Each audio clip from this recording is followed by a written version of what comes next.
हे बघ, प्रत्येक गोष्टी ना मला समजवण्याचा प्रयत्न करूच नको. आणि तुला सगळ्यात महत्त्व सांगतो, माझी आई होण्याचा तर तू प्रयत्नच करू नको. अहो पण मी तुमच्या भल्याच सांगत होती ना तुम्हाला. नको सांगू, मी आहे तसंच बरं आहे. आणि तुला जर पटत नसेल ना माझ्यासोबत, तर तू आत्ताच्या आत्ता तुझ्या आईच्या घरी निघून जा आणि पुन्हा कधीच येऊ नको.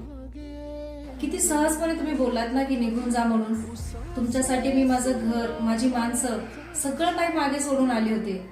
मला या गोष्टीची खात्री होती की माझे सगळे विरोधात गेले ना तरी तुम्ही माझी साथ कधीच सोडणार नाही. मला माझ्यापेक्षा पण ना तुमच्यावरती सगळ्यात जास्त विश्वास होता. पण तुम्ही मला एका मिनिटामध्ये परक करून टाकलं. ठीक आहे, मी जर तुमच्यापासून लांब जाऊन तुम्हाला माझी किंमत समजणार असेल ना तर मी आजच निघून जाते. सगळे म्हणतात मुलीला 2 घरं असतात, पण खरं तर त्या दोन्ही घरामध्ये पण ती परकीच असते.